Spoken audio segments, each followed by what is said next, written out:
नागपुर ईंटा भट्टा चौक के पास ई रिक्शा पलटने से चालक की दर्दनाक मौत। नागपुर के ईंटा भट्टा चौक के पास एक अजीब और दर्दनाक सड़क हादसा सामने आया है। वनदेवी चौक से ईंटा भट्टा की ओर जा रही एक ई रिक्शा चलते चलते अचानक अनियंत्रित होकर पलट गई। इस हादसे में ई रिक्शा चला रहे चालक नीचे गिर पड़ा, जिससे उसके सिर में गंभीर चोट आई और अत्यधिक खून बहने लगा।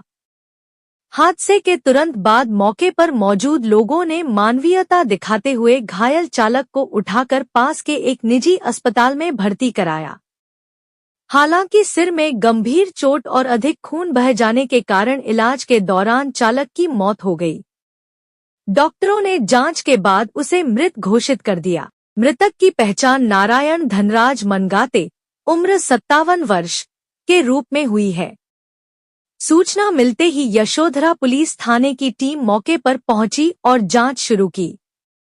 घटनास्थल पर यशोधरा थाने के वरिष्ठ पुलिस निरीक्षक श्री प्रमोद बघेले, पीएसआई सावतकार, पीएसआई वैभव नागे, कांस्टेबल रोहित रामटेके, मनोज सहित अन्य पुलिस स्टाफ मौजूद रहा। पुलिस द्वारा घटना के कारणों की विस्तृत जांच की जा रही है।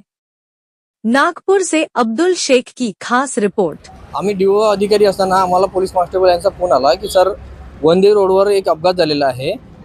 जशी माहिती मिळत आम्ही तसं आमचा स्टाफ घेऊन या ठिकाणी हजर झालो। या ठिकाणी लोकांच्या मदतीने जे मृत्यू हे होते जखमी होते त्यांना आम्ही हॉस्पिटलला पाठवलं आणि हॉस्पिटलमध्ये उपचारादरम्यान ते मरण पावले अशी माहिती मिळालेली आहे। आणि जे ई रिक्षा होते हे स्वतःहून ई रिक्षा त्यांचा पलटी झालेला आहे आणि समोरील तपास आता यशोधरा पोलीस स्टेशन च्या करून करण्यात येत आहे। नाही मरण पावले आहे ते हेड इंजुरी त्यांना। माननीय उपनी साहेब हजर आहे आणि एसीबी साहेब पण हजर आहे, वरिष्ठ अधिकारी सर्व आले।